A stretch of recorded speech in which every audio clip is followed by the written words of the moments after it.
የህወሓት ክስ የትግራይ መንግስት ሰራተኞች ከሀገር አቀፍ የደሞዝ ጭማሪ ማግለል የሰብአዊ መብት ጥሰትና የፕሪቶሪያን ስምምነት የጣሰ ነው ሲሉ የህወሓት ፌዴራል መንግስት ላይ ክስ አቀረቡ።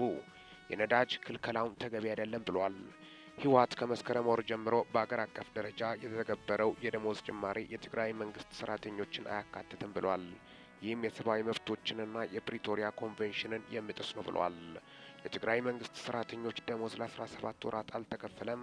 የፌዴራል መንግስት የራሱን ህዝብ በደሞዝ ጭማሪ ላይ እገዳ በማድረግ መቅጣት ህገወጥ ነው ብሏል። የፌዴራል መንግስት ህዝብንና ህወሓትን እኩል አድርጎ እንዲይዝና የትግራይ ህዝብን የሚጎዱ ውሳኔዎችን እንዲያቆም አሳስቧል። የፕሪቶሪያ የፌዴራል መንግስት እርምጃ የመነጨው ህገ መንግስቱና የፕሪቶሪያ የተኩስ አቁም ስምምነትን አለማክበር እንደሆነ እናምናለን ብለዋል። ሁሉም ባለድርሻ አካላት በፌዴራል መንግስት ላይ ትርጉም ያለው ጫና እንዲያደርጉ ጥሪ አቅርበዋል። የትግራይ ጊዜያዊ አስተዳደር ፕሬዝዳንት ታደሰ ወረደ የፌዴራል መንግስት ለሁለተኛ ወር የደሞዝ ድጎማ እንዳላከ ተናግረዋል። ህወሓት በሳምንታዊ መግለጫ በትግራይና ወንጀለኞቹ ላይ የተፈጸመው የዘር ማጥፋት ወንጀል በማንኛውም ሁኔታ በፖለቲካዊ መንገድ ይቅር የማይባል ቀይ መስመር መሆኑን እንደሚያምን ገልጸዋል። በሌላ መረጃ ግብጽ የህዳሴ ግድቡን በተመለከተ ከኢትዮጵያ ጋር ተጨማሪ ውይይት እንደማታደርግ አስታወቀች። ታላቁ የህዳሴ ግድብን በተመለከተ ከኢትዮጵያ ጋር ተጨማሪ ውይይት እንደማይደረግ ግብጽ የውጭ ጉዳይ ሚኒስትር ባድር አብዱላቲ ለሚዲያ ተናገሩ። ከቢቢሲ ፎክስ ኦን አፍሪካ ጋር ቃለ ምልልስ ያደረጉት ፎከስ ኦን አፍሪካ ያደረጉት የውጭ ጉዳይ ሚኒስትሩ ላለፉት 13 ዓመታት የተደረጉ ውይይቶች አንዳችም መፍትሄ አላመጡም ብለዋል። ህዳሴ ግድቡ ከተመረቀ በኋላ በኢትዮጵያና በግብጽ መካከል ያለው ግንኙነት የበለጠ መሻከሩን ጠቅሶ በዚህ መካረር ምክንያት ዓለም አቀፉ ማህበረሰብ ስጋት ሊሰማው እንደሚገባም ተናግረዋል። ባለፉት 13 ዓመታት በሀገራቱ መካከል የተደረገው ውይይት ውጤት ባለማስገኘቱ ግብጽ በዓለም አቀፍ ህግ መሰረት የውሃ ደህንነቷን እንደምታስከብር አክለዋል። ከዚህ ቀደም ከኢትዮጵያ ጋር የተደረጉ ውይይቶች ምንም ውጤት ባለማስገኘታቸው በቀጣይም ንግግር ማድረግ አስፈላጊ አይደለም ብለዋል። የውጭ ጉዳይ ሚኒስትሩ የግድቡን ጉዳይ ከኢትዮጵያ ጋር ካለን የሁለትዮሽ ግንኙነት ጋር የሚያያዝ ነው ያሉት ሚኒስትሩ ግድቡን እንደ ተናጠል እርምጃ ነው የምንቆጥረው ብለዋል። አክሎም ህገ ወጥ ነው ሲሉ የመንግስታቸውን አቋም አንጸባርቀዋል። ግድቡን ከዓለም አቀፍ ህግ ጋር የምጣጣም አይደለም ሲሉ የገለጹት የውጭ ጉዳይ ሚኒስትሩ ዓለም አቀፍ ህግ በግልጽ እንደሚለው ማንኛውም ድንበር ተሻጋሪ ወንዝ በዓለም አቀፍ ህግ መሪዎች መመራት አለበት። ይህም ማለት ማሳወቅንና ጉዳት አለማስከተሉን ማረጋገጥ ያስፈልጋል በማለት አብራርተዋል። ከአንድ ወር በፊት ግብጽ ብሔራዊ ጥቅሟንና የውሃ ደህንነቷን ለማስጠበቅ አስፈላጊ የሆኑ ሁሉንም እርምጃዎች እንደምትወስድ ፕሬዝዳንት አብደልፋታህ አልሲሲ መናገራቸው ይታወሳል። ኢትዮጵያ በሰጠችው ምላሽ ግብጽ ህገ ወጥነት የበላይነት የተሞላ መንገድ የአባይ ወንዝን ለመቆጣጠር መሞከሯን ቀጥላለች ብለዋል። አልሲሲ ግብጽ በዲፕሎማሲ እንደ መንግስታት ድርጅት ባሉት ዓለም አቀፍ ተቋማት ላይ መተማመኗንና ድክመት መቆጠር የለባትም ብለዋል። ፕሬዝዳንቱ ኢትዮጵያ ታላቁ የህዳሴ ግድቡን በማስተዳደር ረገድ እየተከተለች ያለውን ኃላፊነት የጎደለ አካሄድ አገራቸው እጇን አጣጥፋ አትመለከትም ብለዋል። የኢትዮጵያ የውሃና ኤነርጂ ሚኒስቴር በሰጠው ምላሽ ኢትዮጵያ በአባይ የመጠቀም መብቷን አሳልፋ እንደማትሰጥ አስረግጧል። ከኢትዮጵያ ጠላቶች በኩል በእጅ አዙር ጫና በበረታም የኢትዮጵያ እድገት አይቀለበስም ስልም አክሏል። ከቢቢሲ ፎከስ ኦን አፍሪካ ጋር ቃለ ምልልስ ያደረጉት የግብጽ የውጭ ጉዳይ ሚኒስትር ባድር አብዱላቲ የህዳሴ ግድቡ ከዓለም አቀፍ ህግ ውጭ የተወሰደ የአንድ ወገን እርምጃ ነው። ይህ የሚያሳዝን ነው። እኛ ስላላማከሩን እውቅና አንሰጠውም ብለዋል። ያሳለፍነው መስከረም ወር ማገባደጃ ላይ የተባበሩት መንግስታት ጠቅላላ ጉባኤ ሲካሄድ የውጭ ጉዳይ ሚኒስትሩ ኢትዮጵያ በታላቁ ህዳሴ ግድብ ምክንያት በታችኛው ተፋሰስ የሚኖሩ የሚሊዮኖችን ህይወት አደጋ ላይ ጥላለች ብለው በመክሰስ ሀገራቸው ጉዳዩን ወደ ዓለም አቀፍ የፍትህ ፍርድ ቤት ትወስዳለች ብሎ ነበር። በዚያ ጉባኤ ላይ የተገኙት በተባበሩት መንግስታት የኢትዮጵያ ምክትል ቋሚ ተወካይ ዮሴፍ ካሳዬ ለግብጽ የውጭ ጉዳይ ሚኒስተር በሰጡት ምላሽ ግብጽ ለታላቁ ህዳሴ ግድብ ያደረገችው ንግግር መሰረት አልባና አሳሳች ነው ሲሉ አታትለዋል። ግብጽ ለታላቁ ህዳሴ ግድብ ታማኒ ያልሆኑ ክሶችን በተደጋጋሚ ወደ ተባበሩት መንግስታት የጸጥታው ምክር ቤት አቅርባለች ሲሉም አክለዋል። የህዳሴ ግድቡ ከተመረቀ በኋላ ግድቡ በአግባቡ ባለመተዳደሩ ምክንያት የለቀቀው የውሃ በሱዳን ጎርፍ አስከትሏል በሚል ግብጽ ክስ አቅርባ ነበር። ኢትዮጵያ ክሱን አስተባብላ የግብጽ ክስ ዓለም አቀፉን ማህበረሰብ ለማሳሳት እንዲሁም ሐሰተኛ ተጎጂነት ድርጊት ለመፍጠር ያለመ እንደሆነ ገልጻለች።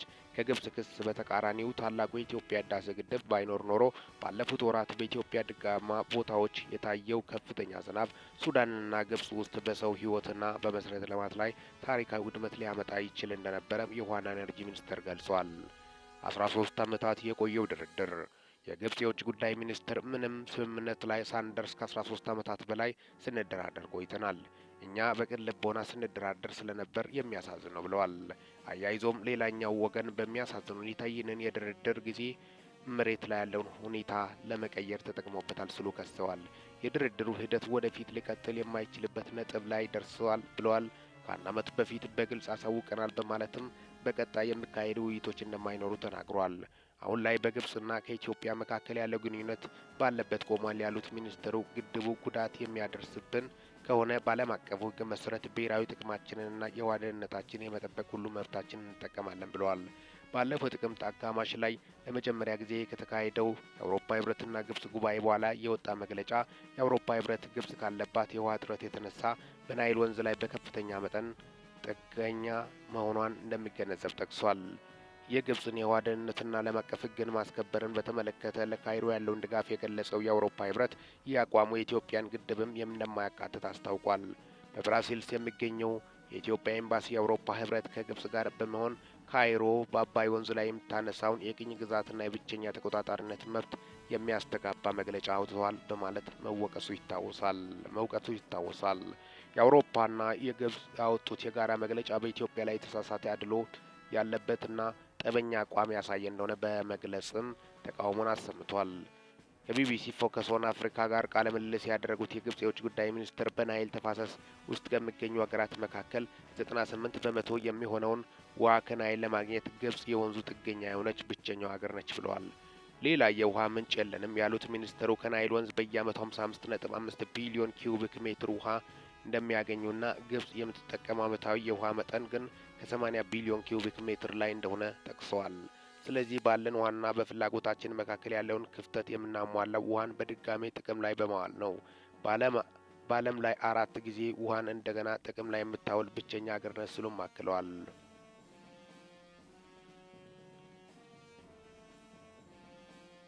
ግብጽ በቀጣይ ምን ታደርጋለች? በዓለማችን በርዝመቱ የምታወቀው የአባይ ወንዝ ከ85 በመቶ በላይ ውሃውን የሚያገኘው ከኢትዮጵያ ነው። የወንዙን አብዛኛውን ውሃ የምትጠቀመው ግብጽ በኢትዮጵያ ግድብ መገንባቱ የውሃ መጠን ይቀንስብኛል ስትል በተደጋጋሚ ከሳለች። ኢትዮጵያ ይህንን ውንጀላ በተደጋጋሚ ውድቅ አድርጋለች። የግብጽ ሚኒስትር በበኩላቸው ከውሃ አንጻር ከድህነት ወለል በታች ነን፣ በተባበሩት መንግስታት መሪ መሰረት የድህነት ወለሉ በነፍስ ወከፍ 1,000,000 ኪዩቢክ ሜትር ነው። የግብጽ የነፍስ ወከፍ ድርሻ 500 ኪዩቢክ ሜትር ነው። ውሃ ከሌለ ስልጣኔ ፒራሚዶች ምንም አይኖሩም ብለዋል። ግብጽ በቀጣይ ምን ልታደርግ እንደምትችል የተጠየቁት ሚኒስትሩ በዓለም አቀፍ ሕግና በተባበሩት መንግስታት ስምምነት ላይ በመመስረት እንደሚቀጥሉ አስታውቋል። ኢትዮጵያ በተደጋጋሚ የውይይት በር ክፍት መሆኑን ገልጻለች። የውጭ ጉዳይ ሚኒስትሩ በበኩላቸው ለ13 ዓመታት ተነጋግረን ምንም ነገር ላይ አልደረስንም፣ ምንም መግባባት ላይ አልደረስንም።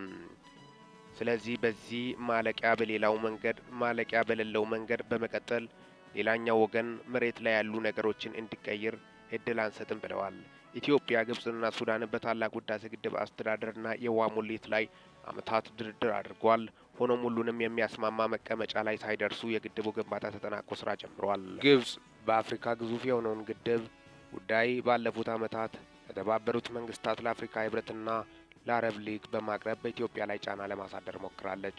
የጸጥታው ምክር ቤት በዓለም አቀፍ ደረጃ ሰላምና ደህንነትን የሚመለከት ዋና መድረክ ስለሆነ ግልጽ የሆነ የዓለም አቀፍ ደህንነትና ሰላም ስጋት ስለሆነ ወደ ምክር ቤቱ ያመራል ሲሉ የውጭ ጉዳይ ሚኒስትሩ ተናግረዋል። ከዚህ ቀደም በየካቲት 2020 ፕሬዝዳንት ዶናልድ ትራምፕ በዓለም ባንክና በአሜሪካ ግምጃ ቤት ሽምግልና ከስምምነት ተደርሶ እንደነበር በመጥቀስ ግብጽ ብትስማማም ኢትዮጵያ ለመፈረም ሳትስማማ ቀርተዋል ብለዋል። ስምምነት ለእኛ የምስማማ አልነበረም፣ ነገር ግን ለግብጽ ለሱዳንና ለኢትዮጵያ የተሻለ አማራጭ ነበረ። በወቅቱ የውጭ ጉዳይ ሚኒስትራችን ለፊርማው ወደ ዋሽንግተን ዲሲ አቅንቶ ነበር። በሚያሳዝን ሁኔታ ግን የኢትዮጵያ ሚኒስትር አልተገኙም ሲሉም ወቅሰዋል። ግብጽ በሶማሊያ ጦር ማሰማራቷ ኢትዮጵያን ያሰጋታል ወይ? በኢትዮጵያና በግብጽ መካከል ያለው ውጥረት ሲባባስ፣ በአንጻሩ በሶማሊያና በግብጽ መካከል ያለው ግንኙነት መጠናከሩ ይታወሳል። በሁለቱ ሀገራት መካከል የተፈረመው ወታደራዊ ስምምነት ተግባራዊ ሆኖ የግብጽ ሁለት ወታደራዊ አውሮፕላኖች በሶማሊያ ዋና ከተማ ሞቃዲሾ የጦር ጄኔራሎችንና መሳሪያዎችን ይዞ ማረፋቸው ይታወሳል። የግብጽ ጦር የሶማሊያ መሬት መስፈሩ በኢትዮጵያ ዘንድ በበጎ አልታየም። ግብጽ በበኩሏ በሶማሊያ የአፍሪካ ህብረት የሽግግር ተልዕኮዋን አርቴሚስ የምተካው አዲስ የሰላም አስከባሪ ተልዕኮ ውስጥ በተለያዩ ጊዜያት የሚሰማሩ 10,000 ወታደሮችን ለማሰማራት እቅድ መያዟን አስታውቃለች። የግብጽ ሰራዊት በሶማሊያ መሰማራቱ ከኢትዮጵያ ጋር ካለው ውጥረት ጋር የሚገናኝ ስለመሆኑ ከቢቢሲ ፎክስና ኦን አፍሪካ የተጠየቁት የግብጽ የውጭ ጉዳይ ሚኒስትር ባድር አብዱላቲ የማይመሳሰሉ ነገሮችን መቀላቀሉ ነው ሲሉ ምላሽ ሰጥቷል። ሶማሊያ አሸባሪዎችን እንድታሸንፍ ለመርዳት በአፍሪካ ህብረት ተልዕኮ ውስጥ እየተሳተፍን ነው። እኛ ከሶማሊያና ከአፍሪካ ህብረት በቀረበልን ጥያቄ መሰረት ነው የተሰማራ ነው ብለዋል።